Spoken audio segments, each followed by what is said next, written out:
আজকে আপনারা ফুরফুরা শরীফ দরবারে এসেছেন। এটা হচ্ছে হজরতে হোসাইন বুখারী গাজী রহমাতুল্লাহ আলাইহির দরবার ফুরফুরা শরীফ।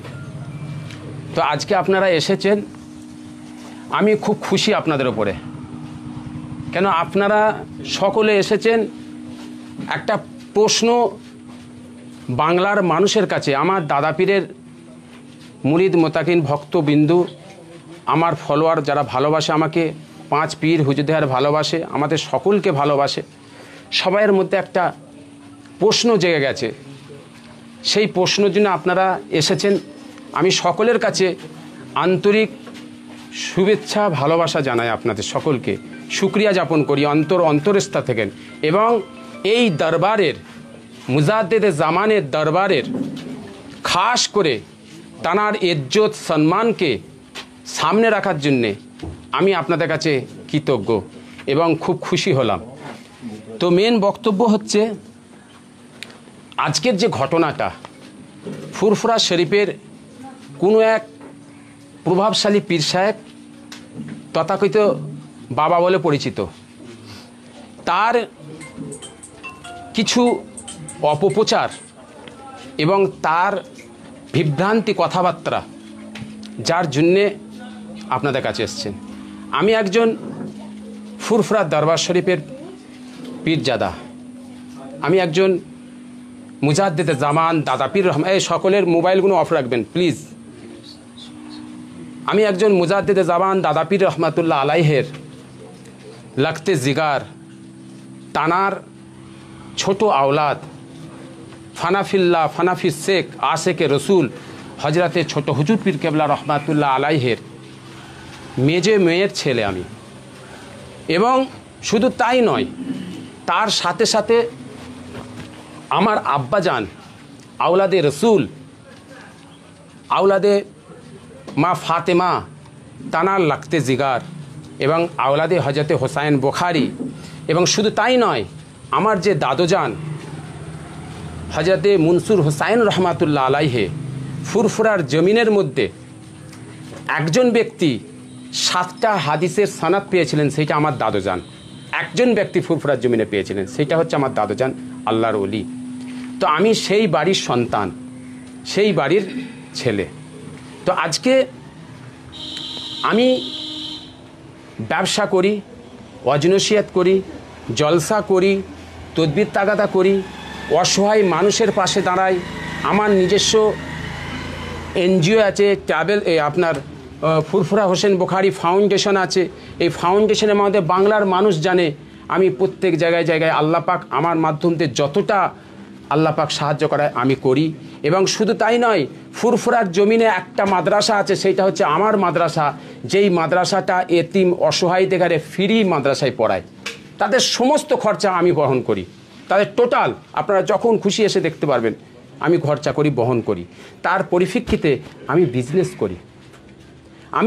করি, আমি জলসা করে, ওয়াজ-নসিহত করে অসহায় মানুষের পাশে আমি দাঁড়াতে পারবো না, গরিবদের পাশে দাঁড়াতে পারবো না। আমি যে সময় অসহায় মানুষদের দেখি, আমি তার সাথে সাথে বিজনেস করি, ব্যবসা করি, হালাল করি। আমার রসুল শিক্ষা দিয়েছে। এই বিজনেস আমি একা নয়, সমস্ত পীর সাহেব পীরজাদাতে শুরু করে আল্লাহর ওলি থেকে শুরু করে স্বয়ং নবী পর্যন্ত বিজনেস করেছেন, ব্যবসা করেছেন। সুন্নাতে রসুলের দিকে আমার সেই দিকে খেয়াল, আল্লাহ রসুল ব্যবসা করেছেন। এবং আমার নানাজান ছোট হুজুর পীর কেবলা রহমাতুল্লাহ আলাইহি আশেকে রসুল, তিনি বাজারে এসে ব্যবসা করেছেন। মাথায় হচ্ছে সবজি নিয়ে এসে তালতলা হাটে বাজারে নিয়ে এসে নিজে বসে বিক্রি করেছেন। এরম ফুরফুরার বাসীরা বহু মানুষ জানে। আমার নানা যান, তিনি যে বাবা বলছে তার আব্বা যান পীর, কথা বুঝবেন ভালো করে, সেই আমার নানা যান ব্যবসা করেছেন। আজকে প্রশ্নটা দাঁড়িয়ে যাচ্ছে, কোথায় দাঁড়িয়ে যাচ্ছেন? বিজনেস ব্যবসা করতে গেলে বহুত ভুল বিভ্রান্তি থাকে, বিভিন্ন রকম থাকে। আমার সঙ্গে তাল লড়াই, ব্যবসায়িক লড়াই, তার সাথে আমার লড়াই। আজকে আমার প্রশ্ন, এই ব্যবসাটাকে আজকে আমি ব্যবসা করছি বলে কোনো প্রভাবশালী ক্ষমতা দেখিয়ে আমার ব্যবসাটাকে সমাজে একটা প্রতারক বলে প্রচার করে দেওয়া হলো। আমাকে কোনো একটা রাজনীতিককে সামনে রেখে খেয়াল করিয়ে আমাকে, মানে যাতে আমি সমাজে একটা নোংরামো আমার বদনাম হোক, সেইটাকে খেয়াল করে এটা বাজারে ছড়ানো হয়েছে। তাই আজকে আমি আমাদের যিনি লয়ার আছেন এই লয়ার হচ্ছে আমাদের কলকাতা হাইকোর্টের লয়ার, ইনি এবং দিল্লির সুপ্রিম কোর্টেরও লয়ার। তার সাথে সাথে আরও লয়ার আছেন আমার দিল্লিতে, ওনারা আসতে পারেননি। আমার কলকাতার লয়ার আছেন এবং আমার পাশে আছেন, ডান দিকে আছেন আপনার হচ্ছে সিআইবি একটা সংস্থা এবং সমাজের কাজ করে। ইনি আমার পাশে দিল্লিতে বহু তরণে যেইভাবে যে প্রতারণা করা হয়েছিল, যেইভাবে এই বাবা হাজার হাজার টাকা দিয়ে, হাজার হাজার টাকার বিনিময়ে আমার বদনাম করার জন্যে আমাকে কিভাবে মাটির সাথে মিশানো যায় সেই প্ল্যান করে দিল্লিতে যে প্ল্যান তৈরি করেছিল, যেই প্ল্যানটার জন্যে আজকে এই ভাইয়েরা যদি আমার পাশে না থাকতো আর আমার সত্যতা কাগজ যদি আমার পাশে না থাকতো, তাহলে আমি আপনাদের সমাজে একটা মিথ্যে হয়ে যেতাম। ভালো করে বুঝে নেবেন কথাটা, সেটা আমি নেক্সটে আসবো।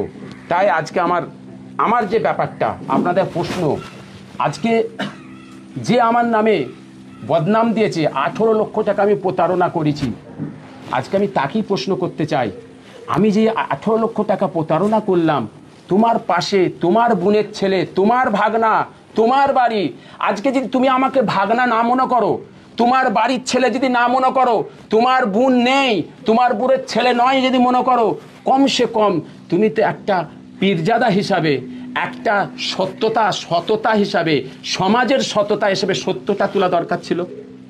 আপনারা বলবো সত্যটা তোলা দরকার ছিল। তাহলে আজকে যে মানুষটা আমার 18 লক্ষ টাকা প্রতারণা করেছে, আমি আমার যে 80 লক্ষ টাকা নিয়ে আমার সামানপত্র নিয়ে চলে গেল, এবং তার বিরুদ্ধে আমি কালনা পিএস, কালনা কোর্ট, তার নামে আমি অলরেডি এফআইআর করেছি। সেই সমস্ত ঘটনাটা দেখালো না। আজকে আমার একটাই জিনিস দেখালো, তার উচিত ছিল দুটো জিনিসকে সামনে করা। যেহেতু আমি ব্যবসা করি, সেও ব্যবসা করে, তারও বিজনেস আছে, ব্যবসা আছে, তারও ফুরফুরাইশি বলবো আমি। আমার লয়ার সাহেব বলার পরে আমি যাব পাটে।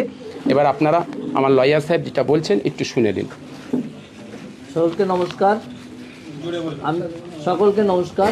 আজকে এখানে আসতে আমি বাধ্য হলাম, যা এই ফুরফুরা শরীফের তো একটা সম্মান আছে, এই সম্মানটা থুতু ফেলে যেমন নিজের গায়ে পড়ে, সেরকম একটা ঘটনা এখানে ঘটেছে। একটা মিথ্যা প্রবঞ্চনা উপরে দাঁড়িয়ে কিছু রটনা রটিয়ে ফেলা হয়েছে। ঘটনা হয়েছিল 2022 সালের মার্চ মাস। আবরাজ সিদ্দিকী বলে দিল্লির এক বাসিন্দা, সামির খান বলে বিহারের এক বাসিন্দা, আরেকজন তাদেরই একজন পার্টনার, সেও বিহারের বাসিন্দা, এনার সঙ্গে মিট করে কলকাতায় বসে কথাবার্তা হয়। কোভিডের পরবর্তী সময় আপনারা জানেন, বিজনেস হোক সব কিছু একদম সমস্ত তছনছ হয়ে গেছিলো। উনি অনেকগুলো বাচ্চা মানুষ করেন, সেই সময় অনুদানও খুব কম আসছিল। ওনাকে কেউ বা কারা সৎ বুদ্ধি দেন যে ঠিক আছে, এখানে একটা পুরনো কারখানা পাওয়া গেছে, সেই পুরনো লোহাগুলো যদি আপনারা এই ডোনেশনের টাকায় কিনে নিয়ে এটা আপনি একটু বেশি দামে বিক্রি করতে পারবেন, তাহলে আপনার একটা সুরাহা হয়, সংস্থাটাও চলতে পারে। সেই মতো করে উনি কিছু মানুষের উপর নির্ভর করেছিলেন, যেহেতু উনি বিজনেস অতটা বোঝেন না, এটা একটা টোটালি কমার্শিয়াল ম্যাটার। যাদের উপরে নির্ভর করেছিলেন তারা এনাকে ডুবিয়েছে।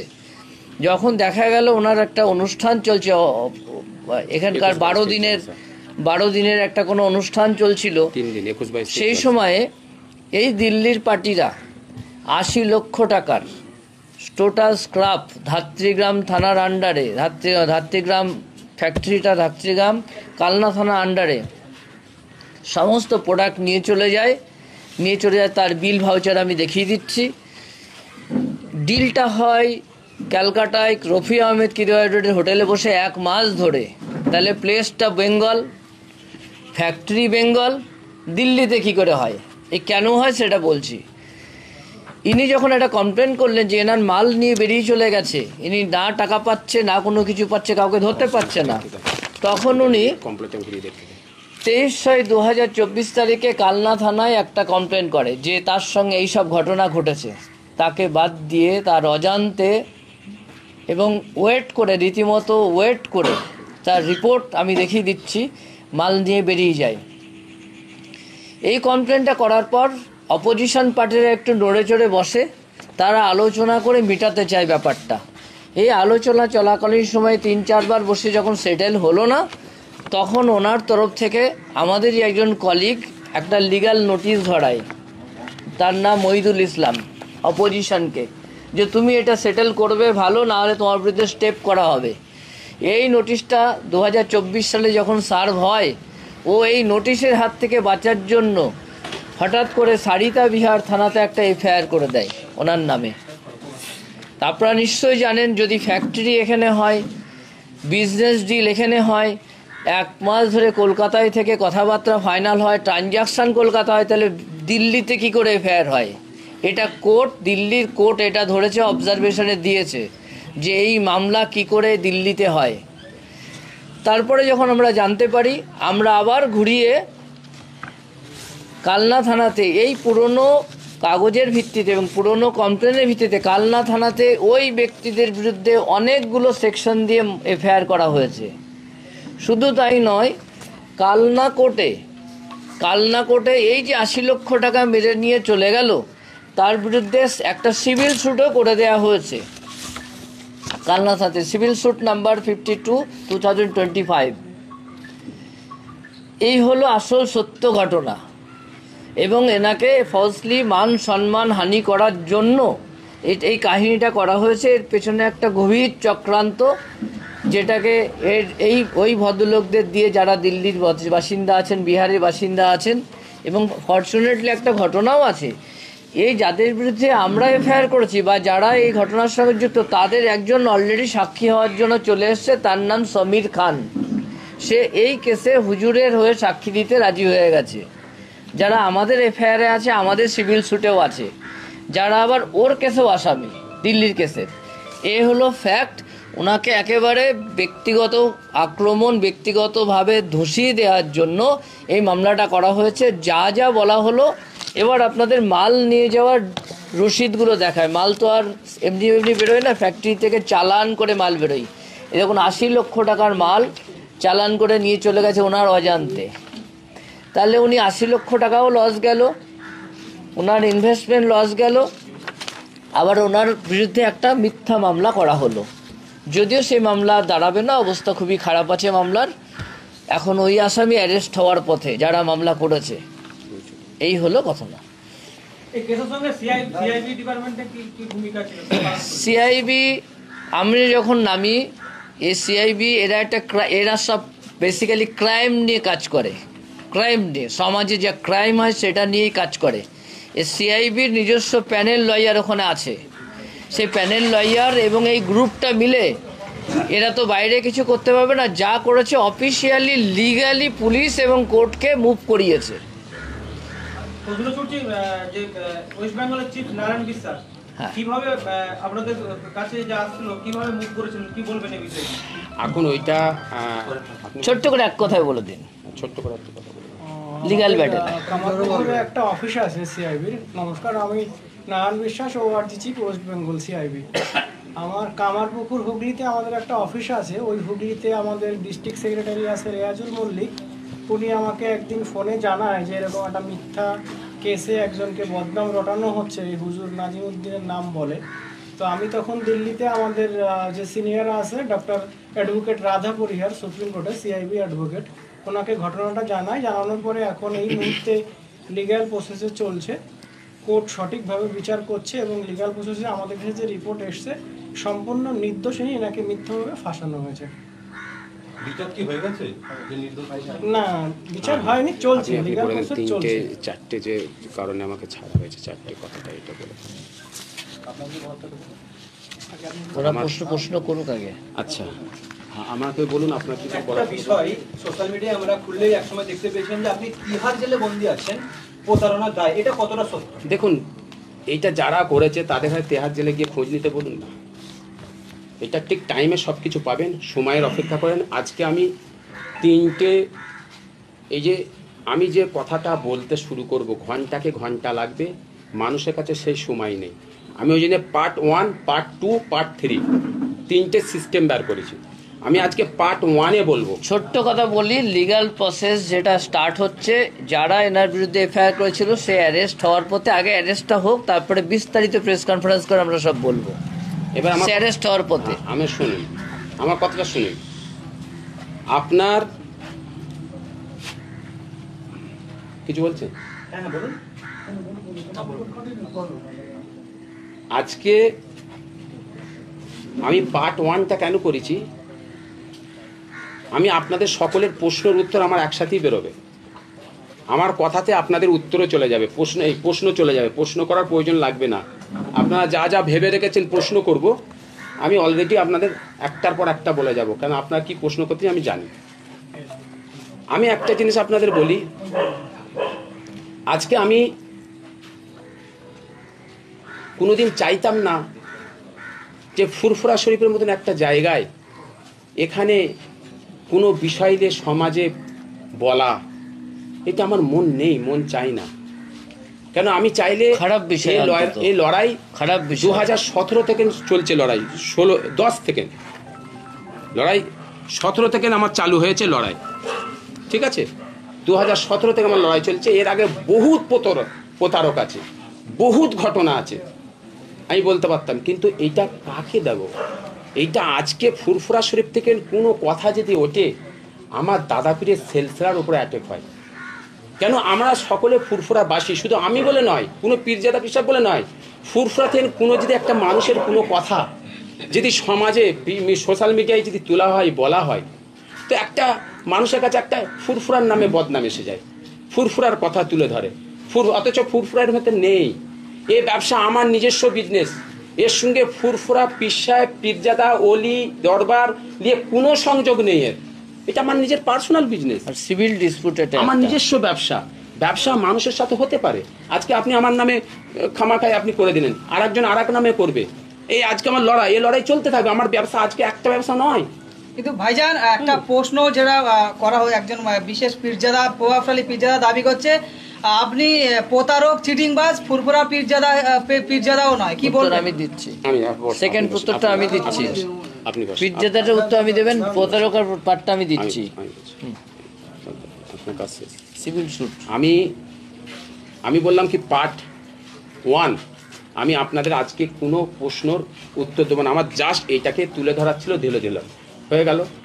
এবার আমার প্রশ্ন হচ্ছে, উনি প্রশ্ন করলেন আমি একজন প্রতারক, যদি আমি একজন প্রতারক হয়ে থাকি, আপনার কথা হিসাবে আপনাদের ভেঙে দিয়েছেন যে প্রতারকটা কেন, প্রতারক কীভাবে ভেঙে দিয়েছেন লয়ার।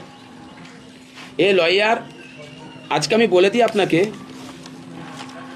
এই পার্টটা ছোট্ট 1 মিনিট 2 সেকেন্ডে বলে দিই।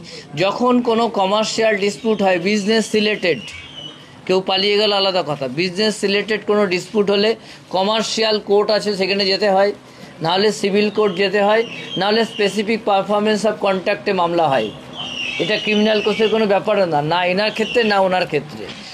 ইনিও যদি ওনার বিরুদ্ধে ক্রিমিনাল কেস করতে যায়, ওটা সিভিল স্যুটের মধ্যেই পড়ে, কোনো ক্রিমিনাল স্যুটের সাবজেক্টই না। এটা টোটাল একটা বৃহত্তর ষড়যন্ত্র হয়েছে।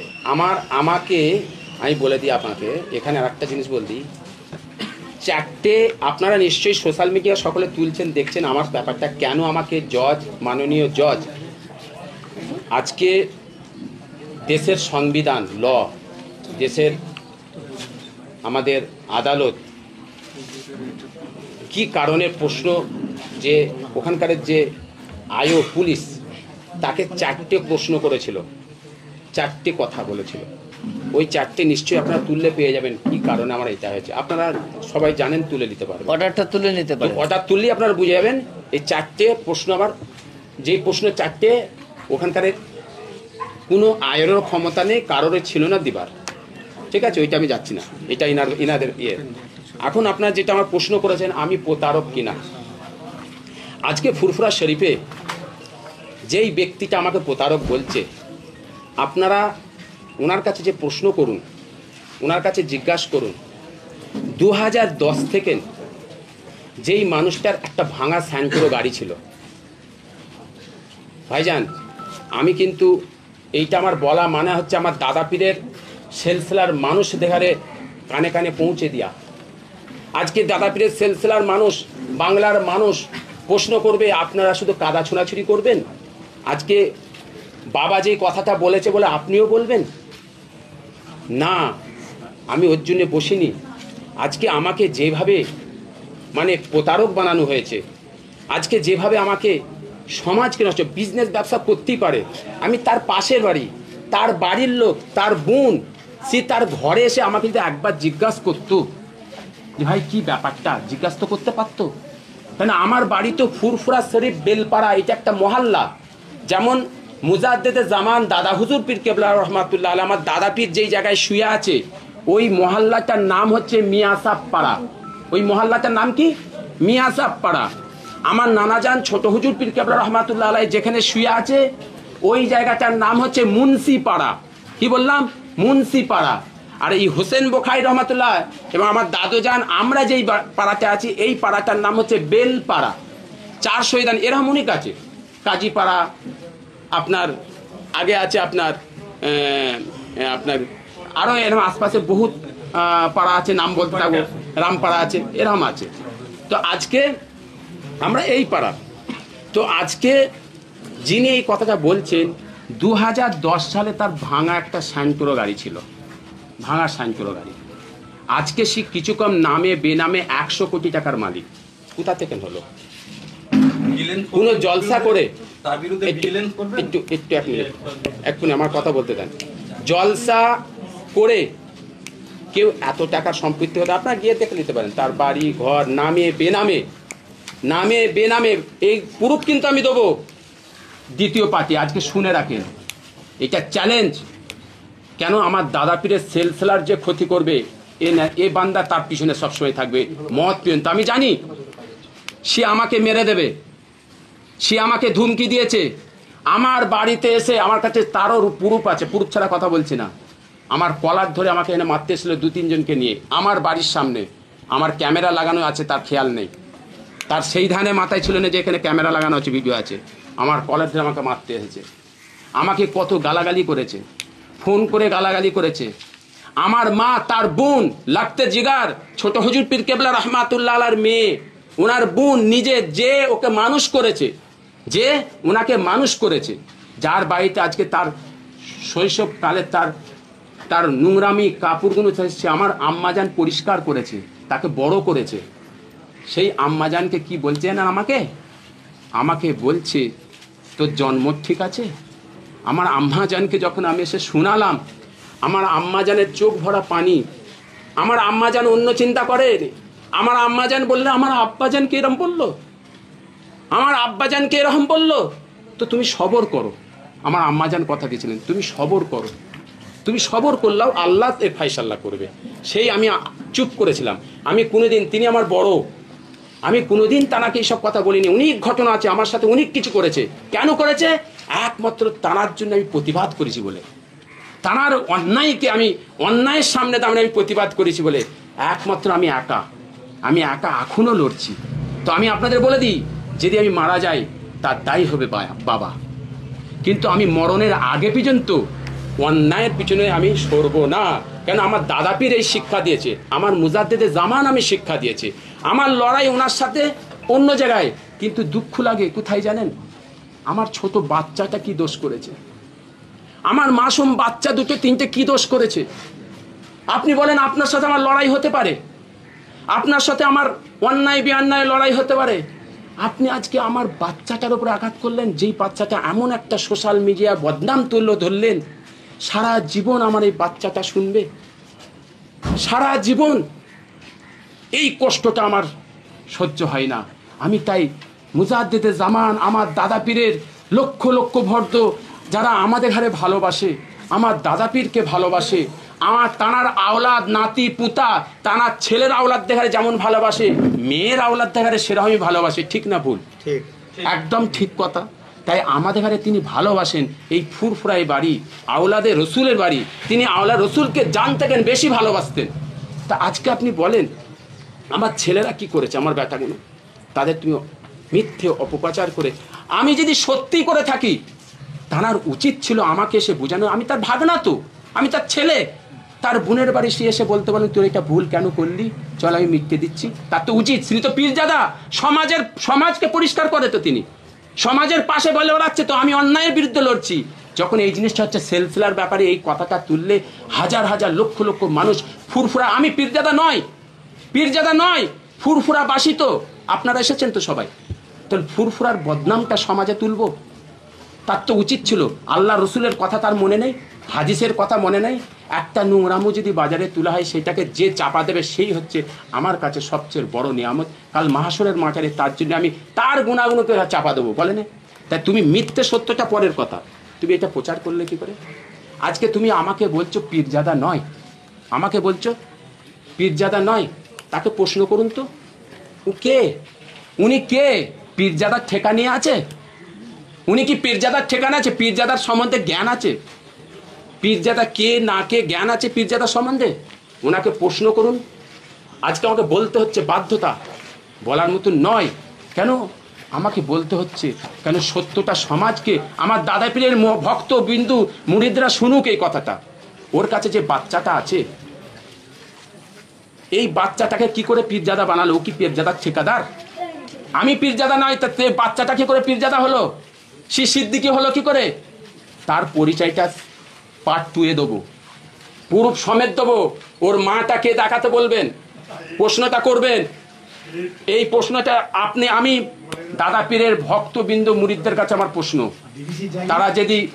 তারা যদি বাস্তবিক আমার দাদা পীরকে ভালোবাসে, আমাদের ঘরে ভালোবাসে, আমাকে যদি আমার দাদা পীরের ভক্তবৃন্দরা বলে কমেন্টে যদি বলে যে আপনি সমস্ত সব কিছু এই বাবার তুলে ধরুন, বাবার বলুন, পার্ট 2-এ আমি সমস্ত সব কিছু পুরুষ সমেত দেবো ইনশাআল্লাহ। খালি আপনাদের কাছে আমার একটা অনুরোধ, আপনারা সাক্ষী থাকবেন। বাবা আমাকে অনেক ধরনের বেইজ্জতি করবে, অনেক ধরনের মিথ্যে প্রচার করবে, মানুষ সাজাবে, সাজিয়েছে, বহু সাজিয়েছে, করবে, তারা অনেক কিছু করবে, আমাকে মেরে দিতে পারে, আপনারা আমার সাক্ষী রইলেন। কিন্তু আমি দাদা পীরের সেলসেলাকে ক্ষতি হতে দেবো না। আমি ব্যবসা করেছি, বিজনেস করেছি, আমার অনেক বিজনেস আছে, আমি অনেক ব্যবসা আছে। আজকে প্রতারক বলছে আমাকে 2010 থেকে, সে হচ্ছে তার প্রতারণা একটা ধারা একটা করে যদি বলতে থাকি হবে। তার যে দরবারটা আছে না, এই দরবারে সালিশ হয়, খোঁজ নিয়ে দেখবেন, জিজ্ঞাসা করে দেখবেন, সালিশ হয়। এই সালিশটা কাদের হয় জানেন? বিবাহ বিচ্ছেদ করা হয়। গ্রামবাসী ফুরফুরাবাসীকে জিজ্ঞেস করুন, ফুরফুরার মানুষ হচ্ছে খুব ভালো মানুষ। ফুরফুরার মানুষ চাই না দাদা পীরের কোনো কথা বাইরে তোলা, ওই জন্য সব চুপ থাকে, জুবানকে চুপ করে রাখে। আমি জানাবো প্রুফ সমেত আপনাদের জানাবো। আমার দাদা পীরের ভক্তরা আমার কাছে প্রশ্ন করলে আমি সব জানাবো। আজকে কি করছে? একটা প্রশ্ন, 1 মিনিট করবেন, আমি এই কথা বলে দিই, ছোট করে দিই। দ্বিতীয় হচ্ছে আমি এগুলো আপনাদের পাট জানাবো। এই হচ্ছে রামপাড়া, দক্ষিণগি, নারী ঘটিত মানুষ পুরুষ সমেত আমার কাছে আমি আপনাদের জানাবো। সময়ের অপেক্ষা করুন, সময় করুন, হ্যাঁ, সে সব আমি জানাবো, সব কিছু আমি জানাবো, সময়ের অপেক্ষা করুন। বলুন।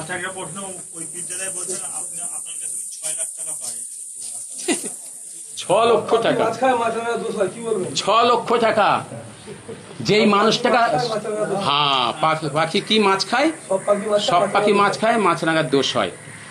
সব পাখি মাছ খায়, মাছ রাঙার দোষ হয়। ভাই যেটা বললো, 1 মিনিট দাঁড়ান। আজকে 6 লক্ষ টাকা যেই মানুষটা ফুরফুরার প্রত্যেকটা মানুষ জানে, 10 টাকার কাছে যদি কেউ পায়, তার বাড়িতে জুতো ছিঁড়ে ফেলে। আজকে আমি এখানে চ্যালেঞ্জ দিয়ে বলছি, ওনাকে জিজ্ঞেস করে দেখবেন, ওনাকে বলবেন এই 6 লক্ষ টাকা যদি ওনার প্রুফ দিতে পারে, আমি তার ডবল টাকা ওনাকে দেবো। এবং ওনাকে এইটাও বলবেন প্রুফ সমেত আমার কাছে আছে 15 লক্ষ টাকা ওনার কাছে আমি পাবো।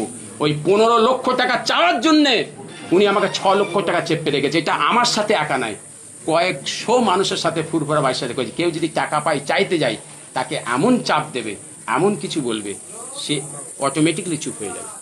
এরকম বহুত ঘটনা আছে, আগামীতে আমি আরও বলবো, নেক্সটে আমি বলবো।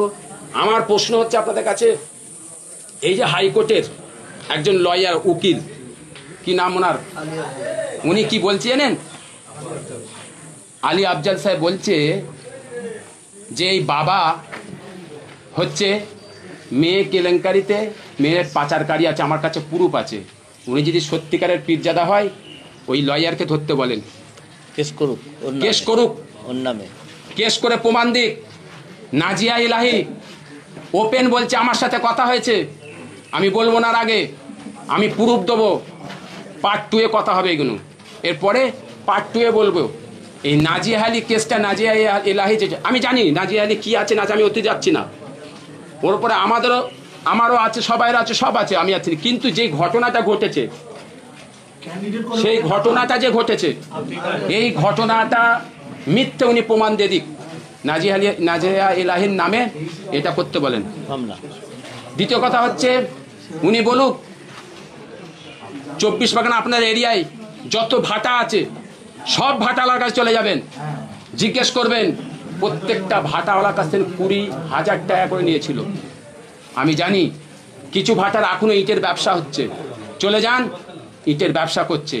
ওনার বিজনেস তো বলার শেষ নেই। আমি বিজনেস করেছি বলে তুমি আমার কথাটা কিভাবে বললে, সমাজকে বলে দিলে, আমাকে চিটিংবাজ থেকে, প্রতারণা থেকে শুরু করে, আমি ফুরফুরার কেউ নয় থেকে শুরু করে আমি সকল করে, আমি দাদা পীরের মুরিদ দেখারে আমি অনুরোধ করব, আমার বাড়ি যারা বলছে তার পাশেই আমার বাড়ি।